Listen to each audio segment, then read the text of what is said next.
நடிகை அனிரோஸிடம் பயங்கரமாக மன்னிப்பு கேட்ட மிக பிரபல தொழிலதிபர் பாபி செம்மனூர் அப்படின்ற ஒரு செய்தி வந்தது.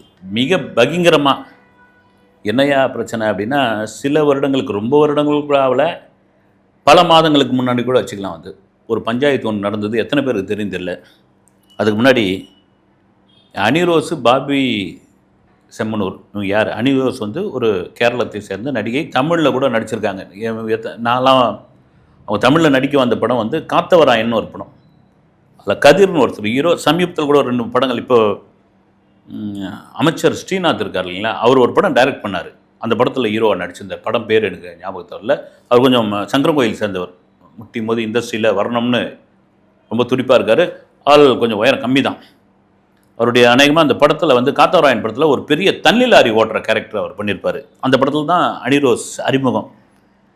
அப்போ ப்ரெஸ் மீட்லாம் பார்த்தீங்கன்னா, இந்த ஆதித்யா ஹோட்டலில், வடபழனியில் இருக்கிற ஆதித்யா ஹோட்டலில் வந்து அப்புறமா சாதாரணமாக ஷூட்டிங் ஸ்பாட்டில் எனக்கு தெரிஞ்ச அந்த நடிகை வந்து ஒரு சாதாரணமாக எல்லாரும் சாப்பிடுவாங்களே, நான் இதுவாக சொல்ல வந்து பொதுவாக இப்போ நடிகைகளுக்கு ஒரு சாப்பாடு, நடிகர்களுக்கு ஒரு சாப்பாடு, டெக்னீஷியன்ஸ்க்கு ஒரு சாப்பாடுன்னு சினிமாவில் பிரித்து கொடுப்பாங்க. இவங்க அந்த அனிரோஸ் வந்து சாதாரணமாக போய் இந்த டெக்னீஷியன்ஸ் இந்த ஜூனியர் ஆர்ட்லாம் சாப்பிடுவாங்களே, அது மாதிரி தட்டு எடுத்து போய் சாப்பிட்டாங்க. ரொம்ப பெரிய ஆச்சரியமாக இருந்தது. அப்புறம் சில பேர்லாம் கூட சொன்னாங்க, எங்கள் புதுசாக வரும்போது அப்படி தாங்க இருப்பாங்க, அதுக்கப்புறம் ஸ்டார் ஆன பிறகு பாருங்கள் எங்களுக்கு தாஜ் ஹோட்டல்லேருந்து வரணும், ஐடிசி சோழாவிலேருந்து வரணும் அப்படின்வாங்க. அதுக்கு பிறகு அவங்க தமிழில் பெரிய படங்கள் நடித்தாங்கலேருந்து சிங்கம்புலின்னு ஒரு படம் நடித்தாங்க ஜீவா கூட. அப்புறமா கேரளாவில் பெரிய ஃபேமஸ். அதை விட ஃபேமஸ் என்னென்னா இந்த நகை திறப்பு விழா வந்து, அப்புறமா வந்து மால்களில் போய் திறந்து வைக்கிறது பெரிய ஃபேமஸ்ஸு. நீங்கள் அடித்து பாருங்கள் அனிரோஸ்ன்னு வரும். அதை விட பாலகிருஷ்ணா கூட ஒரு படம் பண்ணாங்க. வந்து பாலகிருஷ்ணா மேடையில் வச்சு அடி அனிரோஸ்ன்னு ஒன்று அந்த காலம் கதகளி ஆட ஆரம்பித்தார். வந்து ஒன்று கேட்டால் பாலகிருஷ்ணாவுக்கு அம்மாவாக நடித்தாங்கன்னு நினைக்கிறேன். என்னங்க மனசாட்சியே இல்லையா அப்படின்னா, அதை பற்றிலாம் கவலை கிடையாதுங்க. தெலுங்கு சினிமா எவ்வளோ பெரிய ஸ்டார் பாலையா, எவ்வளோ பெத்த சம்பளம், அதெல்லாம் ஒரு இதுவே கிடையாது அப்படின்னு.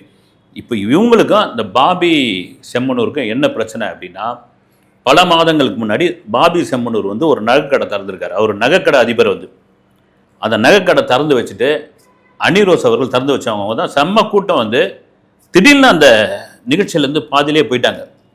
போனோடனே என்னடா ஏதுறானோடனே டக்குன்னு போய் ஒரு கம்ப்ளைண்ட்டை கொடுத்துட்டாங்க கேரளாவில். என்னென்னா, இந்த தொழிலதிபர் நகைக்கடை உரிமையாளர் பாபி செம்மனூர் வந்து என்னை பாலியல் ரீதியாக சில விஷயங்களை பண்ணிவிட்டாரு, இது ஆக்ஷன் எடுக்க போகிறீங்களா இல்லையா அப்படின்னு சொன்னது மட்டும் இல்லாமல், அன்றைய முதலமைச்சராக இருந்த பினராயி விஜயனுக்கு ஒரு மெயிலும் தட்டி விட்டாங்க கேரளாவில். நேர முதல்வருடைய பார்வைக்கு, நான் ஒரு பெண்ணு, நான் ஒரு நடிகையின் தலை எவ்வளோ இதுவானோடனே அவர் சிவியராக கொஞ்சம் ஆக்ஷன் எடுங்க, என்னென்னு விசாரிங்க அது அப்படின்னு. ஜாமீனில் வெளியே வர முடியாத அளவுக்கு அவரை போட்டு கேஸை போட்டு கைது பண்ணிவிட்டாங்க. ஏன்னா பெரிய தொழிலதிபருங்க. அவரோட ட்ரெஸ் கோடே பார்த்தீங்கன்னா ரொம்ப சிம்பிளாக இருக்கும். ஒரு காலர் வைக்காத ஒரு பனியனு, ஒரு வேட்டி, அவ்வளோதான். முடியெல்லாம் அப்படி வளர்த்துட்டு இருப்பார். ரொம்ப சாதாரணமாக இருப்பார். வந்து நீங்கள் காலர் வைக்காத பனியன்னா கூட அது கூட இல்லை. இந்த கிராமத்திலலாம் பார்த்தீங்கன்னா கை வச்ச ஒரு பனியன் போடுவாங்க. அது டவுனில் கூட போடுறாங்க. உதாரணத்துக்கு சொல்லணும்னு நம்ம எங்கள் ஊரில் நிறைய பார்த்துருக்குறோம். அது மாதிரி ஒயிட் அண்ட் ஒயிட்டில் இருப்பார். வந்து அவரை போலீஸ் பிடிச்சி போயிட்டு ஒரு சாரி ஒன்று கேட்டுருங்க அந்த நடிகை கிட்ட அப்படின்னு. ஏங்க நான் ஒன்றுங்க, நான் பாலியல் இதெல்லாம் ஒன்றும் துன்புறுத்தலை, நான் ஓப்பனாக சொல்கிறேன், டபுள் மீனிங்கில் பேசுகிறேன். நான் டபுள் மீனிங்கில் பேசுறதுக்கெலாம் எப்படிங்க வந்து சாரி கேட்க முடியும்? அதெல்லாம் கேட்க முடியாதுங்க அப்படின்னா அந்த கேஸ் நடந்துக்கிட்டே இருந்தது. இப்போது நேற்று முந்தின நாளோ அவர் சாரி கேட்ட பிறகு அவங்க அனிரோஸ் வந்து இந்த கேஸை நான் வாபஸ் வாங்கிக்கிறேன் அப்படின்னு சொல்லிட்டாங்க. அதுக்கு ஒரு விளக்கம் சொல்லியிருக்கேன். அந்த சாரி அன்றைக்கே கேட்டிருந்தா என்னங்க வந்து அவர் ஒரு மாதிரி எங்களை பேசினார், கொஞ்சம் இதுவாக நடந்துக்க. அது என்னன்னு 2 பேருமே முழுசாக சொல்ல. வந்து இவர் பார்த்தா டபுள் மீனிங்காக பேசணுன்றாரு, அந்த அம்மான்னு இருந்தால் பாலியல் ரீதியாக கொஞ்சம் நடந்து கொண்டாருன்ற, அது முழுசாக என்னன்னு சொல்ல. வந்து அந்த கைது பண்ணதுக்கான அந்த விவரத்தையும் வந்து நான் சில கேரள ஊடகங்கள்லாம் போய் பார்த்தேன், அதுலேயும் முழுமையாக இல்லை. சரி, 2 பேர் சொல்கிறது இப்போ மன்னிப்பு கேட்டார், மன்னிச்சும் விட்டாச்சு.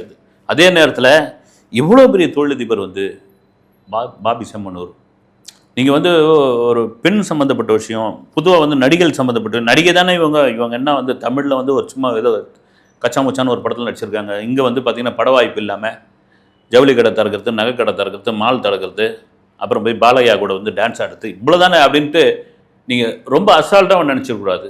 பொதுவாகவே வந்து நம்மக்கிட்ட பணம் இருக்குது, ஒரு 10 சவர நகையை அப்படி சொல்ல உதாரணத்துக்கு அப்படி தூக்கி போட்டோம்னா ரைட் ஓகே சார் அப்படின்னு தவறாக நினச்சிடக்கூடாது. அதை மாரி ஒரு பெண் சொன்னால் அது சபையில் பெரிய அளவில் எடுபடும் என்பதற்கு இது ஒரு பெரிய விஷயம். சரி, பாபி செம்மனூர் யார்? அவருக்கு வந்து உலகம் முழுக்க பல நகைக்கடைகள் இருக்குங்க. அப்புறம் பார்த்து கேரளா வந்து தனியாக நிறைய ரெசார்ட் வச்சுருக்காரு, தீம் பார்க் இருக்குது. அப்போ பார்த்துங்க, கிட்டத்தட்ட 800 கோடி ரூபாய் அவருடைய சொத்து மதிப்பு. ஆனால் அவர் திருச்சூரை சேர்ந்தவர், ஒரு சாதாரண நடுத்தர குடும்பத்தில் பிறந்தவர். இவ்வளோ பணம் எப்படி வந்தது அப்படின்னா, அது நதி மூலம் ரிஷி மூலம் எனக்கு ஒன்றும் தெரியாது, அதுக்குள்ளே போக வேணாம், குறிப்பாக போக வேணாம். அவ்வளோ பெரிய பணக்காரர். நிறைய செலிபிரிட்டிகளோட ஃபோட்டோ எடுத்துப்பார், ரொம்ப சிம்பிளாக இருப்பார். இவரும் நகைக்கடை ஓனரா? நீங்கள் கூட போய் பாருங்கள், அந்த இதெல்லாம் பார்த்துருப்பீங்க நீங்கள். அப்படிலாம் தோணும் வந்து. ரொம்ப முக்கியமான ஒரு விஷயம்னா, அந்த வயநாடு இருக்குல்ல, வயநாட்டில் 1000 ஏக்கருக்கு ஒரு சொந்தங்க. அது 1000 ஏக்கரில் கிட்டத்தட்ட பாதி வந்து தேயிலை தோட்டம். என்னப்பா இது அப்படின்னா, அதுதான் வயநாட்டில் ஒரு நிலச்சரிவு ஏற்படுத்துறீங்களா, உலகத்தையே உலுக்கிய மிகப்பெரிய ஒரு கோர தாண்டவன் கூட சொல்லலாம் அந்த நிலச்சரிவு. எதிரி கூட அந்த நிலைமை வரக்கூடாது அப்படின்னு பல ஊடகங்களில் நான் கூட ஒரு வீடியோ கூட பேசியிருந்தேன். அவ்வளோ மோசமான ஒரு அந்த நிலச்சரிவில் பல குடும்பங்கள் வீடு இழந்து நிர்கதியாக நின்ற பொழுது ஒரு 15 ஏக்கரை கொடுத்துட்டாரு அவங்களுக்கு, ஒரு 100 குடும்பத்துக்கு கொடுத்தது மட்டும் இல்லாமல் அந்த 15 ஏக்கரில் வீடும் கட்டிக்க தரேன் அப்படின்ட்டாப்புல. அவ்வளோ பெரிய, நீங்கள் பணம் இருக்குது ரைட்டு, எல்லாராலையும் அது மாதிரி செஞ்சிட முடியுமா, எல்லாருக்கும் அந்த மனசு வந்துருமா அப்படின்னு. அப்போ ஒரு ஹீரோவாக தான் அவரை பார்க்கப்பட்டார். இதில் ரொம்ப முக்கியமான விஷயம்னா, இவரை தெரியாமல் ஒரு சூழ்ச்சியெல்லாம் நடந்தது இல்லை, இவருக்கு தெரிஞ்சே நடந்தது மாதிரியான ஒரு தகவல்லாம் கூட உண்டு. இவர் என்னன்னா பயங்கரமான ஃபுட்பால் பிளேயர், வந்து ரசிகர் கூட. அதுவும் கேரளாவில் சொல்லவே தேவையில்ல, ஃபுட்பாலுக்கு வந்து அதிக முக்கியத்துவம் கொடுப்பாங்க. மேற்கு வங்காளத்துலேயும் அப்படி தான் வந்து. ஆனால் இந்தியாவில் ஒரு பெரிய அரசியல் விளையாட்டு வந்து கிரிக்கெட், மிகப்பெரிய அரசியல் விளையாட்டு, மிகப்பெரிய செல்வந்தர்களுடைய விளையாட்டு. ஐபிஎல் மாதிரியான இந்த போட்டியெல்லாம் ஏன் நடத்துகிறாங்கன்னா, அதுக்குள்ளே அவ்வளோ கேம்லிங் இருக்குன்னு அந்த ரிஷிமூலம் நதிமூலத்துக்குள்ளே போனால் அது ஒரு தனி வீடியோவை பண்ணும். அப்படி இருக்கும்போது ஒரு விளையாட்டு, அந்த விளையாட்டு கோடிகளில் கொட்டி கொடுக்குது ஒரு நாட்டுக்கு அப்படின் போது, இன்னொரு விளையாட்டை வந்து உள்ளே விட்டுருவாங்களா? பொதுவாக சொல்கிறேன். இப்போ பிரேசில் இருக்குது, பிரேசிலில் வந்து கால்பந்து தான் அவங்களோட உயிர் மூச்சு. கால்பந்து தான் அவங்க, அந்த கால்பந்தை வச்சு தான் அவங்க அந்த அரசியலே இயங்குது. அர்ஜென்டினாவிலும் அப்படி தான். அப்படின் போது அவங்க கிரிக்கெட்டை உள்ளே விட்டுருவாங்களா? விட மாட்டாங்கல்ல.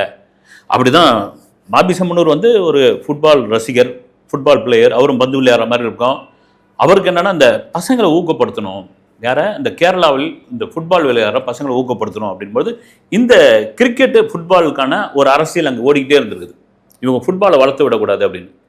அந்த நேரம் இவர் கொஞ்சம் கடுப்பாகி போய் மேரடோனா, உலகில் சிறந்த கால்பந்து வீரர், மேரடோனாவை வந்து எங்கள் ஊருக்கு நீங்கள் வரணுங்க அப்படின்னு. எங்கே இருக்குது உங்கள் ஊர் அப்படின்னு. இந்தியாவில் தான் ஃபுட்பாலே விளையாட பார்க்கவே மாட்டாங்களா அவங்க ஃபுட்பால் விளையாடுறதுக்கான இதுவே கிடையாது, என்ன ஏன் கூப்பிட்றீங்கன்னு. இல்லைங்க, எங்களுது ஒரு சின்ன மாநிலம், அங்கே பயங்கரமாக பசங்களாம் விளையாடுங்க, அதெல்லாம் வர முடியாதுங்க. அதெல்லாம் எங்கே கேரளா தம்மத்தூண்டு இடம், அதில் நீங்கள் எவ்வளோ கோடி கொடுத்தாலும் நான் வர முடியாது. மேரடோனாலும் கொஞ்சம் இதுவான ஆள், வர முடியாது அப்படின்னு அவர் இந்த அரசியலை சொன்ன பிறகு, இப்படி ஒரு அரசியல் இருக்குது, அந்த பசங்களாம் ஆர்வமாக இருக்கிறாங்க, அவங்கள வளர்த்து விட மாட்டாங்க அப்படின்போது அர்ஜென்டினா, பிரேசில் மாதிரி 3ஆம் உலக நாடுகளில் இந்த பஞ்சாயத்துலாம் உண்டு. அதனால் மேரடோனா கிளம்பி வந்துட்டார். வந்த பிறகு பெரிய பெரிய இதுவாகி போச்சுங்க. வந்து கேரளாவில் மேரடோனா வந்த பிறகு இந்தியா முழுக்க செய்தி ஆயிடுச்சு. அதில் வந்து கிரிக்கெட் சம்பந்தப்பட்ட ஆட்கள் பயங்கர கடுப்பாயிட்டாங்க, பயங்கரமாக கடுப்பாயிட்டாங்க. இப்போ கூட பாருங்கள், கேரளாவில் கொஞ்சம் கொஞ்சமாக கிரிக்கெட் அப்படியே வளர்த்துக்கிட்டு வராங்க. வந்து சஞ்சுன்றாங்களே, சஞ்சு சாம்சனை அப்படியே கொஞ்சம் கொஞ்சமாக வளர்த்துக்கிட்டாங்க. இதே போல தான் மேற்கு வங்காளத்துலையும் இருந்து, வெஸ்ட் பெங்கால்லையும் ஃபுட்பாலுக்கு ஒரு தனி ரசிகர் கூட்டம் இருந்தது. அங்கே மறைமுகமாக வளர்த்து விடப்பட்டவர் தான் சௌரவ் கங்குலி அப்படின்னு. நீங்கள் பார்த்தீங்கன்னா சௌரவ் கங்குலி விளையாடுற சீசன்லாம் பார்த்தீங்கன்னா அவருக்கு ரொம்ப முக்கியத்துவம் கொடுத்துருப்பாங்க. அவர் நல்ல ஆட்டக்காரர். அதை தாண்டி அவர் ஓப்பனிங் பேட்ஸ்மேனாக இருக்குவாங்க. மைதானத்தில் அவர் என்ன அட்ராசிட்டி பண்ணாலும் ஒன்றும் கண்டுக்க மாட்டாங்க. அவரை வந்து தாதான்னு புகழ ஆரம்பித்தாங்க. இங்கிலாந்தில் பார்த்தீங்கன்னா ஒரு மேட்ச் வின் பண்ணோடனே சட்டையை கட்டி அந்த லார்ட்ஸ் மைதானத்தில் அப்படி சுற்றுவார். வந்து இந்த இங்கிலீஷ் மேன்லாம் வந்து என்னங்க இதெல்லாம் பண்ணவே கூடாதுங்க, இது வந்து நாகரிகமே கிடையாதுங்கண்ணா, அடப்பாயா உன் நாகரிகமாவது இதுவாகுது, நாங்கள் ஜெயிச்சிட்டோம்ல அப்படின்னு. அந்த வெஸ்ட் பெங்காலில் கூட அந்த கால்பந்தை, அந்த ஃபுட்பாலை அப்படியே கொஞ்சம் கொஞ்சமாக அமுக்கி கங்குலியை வச்சு தான் கிரிக்கெட்டை வளர்த்தாங்க அப்படின்ற மாதிரியான ஒரு விஷயங்கள் இருக்குது. இந்த பாபி செம்மனூர் வந்து மேரடோனாவை கூப்பிட்டு வந்தது அவர் மேலே பயங்கர கடுப்பாயிட்டாங்க. குறிப்பாக இந்த கிரிக்கெட் தாதாக்கள் இருப்பாங்க இல்லைங்களா, அவங்க பயங்கர கோபமாயிட்டாங்கன்ற மாதிரியான ஒரு செய்தி இன்னும் கேரளாவில் ஒரு பெரிய பேசும் பொருளாக இருக்குது. இந்த பாபி செம்மனூர் யார் அப்படின்னா, மிக முக்கியமான ஒரு விஷயம் வந்து கேரளாவில் காசர்கோடு இருக்கு இல்லைங்களா, அங்கேருந்து திருவனந்தபுரம் வரைக்கும் ஒரு மாரத்தான் ஒன்று நடத்தினார். நடத்துனது மட்டும் இல்லாமல் அவரே ஓட ஆரம்பிச்சாருங்க. வந்து காசர்காடு எங்கே இருக்குது? கிட்டத்தட்ட அது வந்து கர்நாடகாவில் இருக்குது. திருவனந்தபுரம் எங்கே இருக்குது? நம்ம தமிழ்நாடு நாகர்கோவில் கிட்ட இருக்குது. வந்து மாரத்தான் கிட்ட இருக்குது. அங்கேருந்து ஒரு ஓட்டம் ஓடியே வந்தார். மாரத்தான் ஓடியே வந்தார். 834 கிலோமீட்டர் வந்து. இதுக்கு ஏன் இந்த மாரத்தானை ஓடினார் அப்படின்னா, ரத்த தானம் கொடுக்கறதுக்கான விழிப்புணர்வு. கேரள மக்களே, நீங்கள் ரத்த தானம் கொடுங்க, ரத்தம் கொடுங்க, அது போய் நிறைய பேருக்கு போய் சேரும், அது ஒரு மிகப்பெரிய கொடை அப்படின்னு அந்த ஓட்டத்தை அதுக்காக தான் தொடங்கன்னு வருவது. அதுலேயும் பல பாராட்டுகளை பெற்றவர். இதெல்லாம் மீறி அவ்வளோ பெரிய தொழிலதிபர் ஏன் இந்த நடிகை கிட்ட போய் அவர் வந்து இவ்வளோ இதுவாக நடந்துக்கணும் அப்படின்ற ஒரு கேள்வி வந்தது. இருக்கு இல்லையா? ஏன்பா எவ்வளோ பெரிய கோட்டீஸ்வரம்யா, எவ்வளோ பெரிய ஆளியா வந்து ஏன் இவங்ககிட்ட போய் வச்சுக்கிட்டான், அந்த காசை தூக்கி போட்டா அப்படின்னு ஒரு சொல்லுவாங்கல்ல. அப்படி காசை விட்டு இருந்தான்னு வச்சுக்கோங்க, கூரை மேலே சோத்தப்பட்டா 1000 காக்கா அப்படின்வாங்கல்ல, அது மாதிரி காசை விட்டு எறிஞ்சா அப்படின்வாங்க. அதுக்கு ஏங்க நாங்கள் இவர் ஏங்க நான் ஒன்றுமே பண்ணல சாமி, நான் ஒரு ஜோக் அடித்தேன், அந்த ஜோக் வந்து மோசமான ஜோக்காக இருந்ததாக அவங்க புரிஞ்சுக்கினாங்க, அதனால தான் என் மேலே வந்து அவங்க கம்ப்ளைண்ட் கொடுத்தாங்க. இல்லைங்க அவர் ஜோக்கெலாம் அடிக்கலைங்க, அவர் வேறங்க அப்படின்னு இந்த நடிகை வாயை திறக்க மாட்டேன்னாங்க. இதுக்குள்ள ஒரு அரசியல் இருக்குது, இதுக்குள்ள ஒரு பஞ்சாயத்து இருக்குன்னு ஒரு பெரும் பேசும் பொருளாக இருந்தப்போ ஒரு வழியா வேணா உடியா மன்னிப்பு கேட்டாச்சு, நான் மன்னிச்சிட்டேன் அப்படின்னு சொல்லி அந்த நடிகை விட்டாங்க. இது காரணம் என்னன்னா, எவ்வளோ பெரிய வசதியாக இருந்தாலும், எவ்வளோ பெரிய கோட்டீஸ்வராக இருந்தாலும், எவ்வளோ பெரிய ஆளாக இருந்தாலும் ஒரு சின்ன சர்க்கிள் ஒன்று வரும்ல, அந்த சர்க்கிளில் உஷாராகி நாம் அந்த வீம்பு விதண்டவாதம் நான் தான் அதுன்னு அதெல்லாம் பண்ணாமல் டக்குன்னு அதுலேருந்து வெளியே வந்துடணும் அப்படின்னு சாமானியர்களுக்கும் இது ஒரு செய்தி தான். அடுத்த வீடியோவில் சந்திக்கிறேன். நன்றி.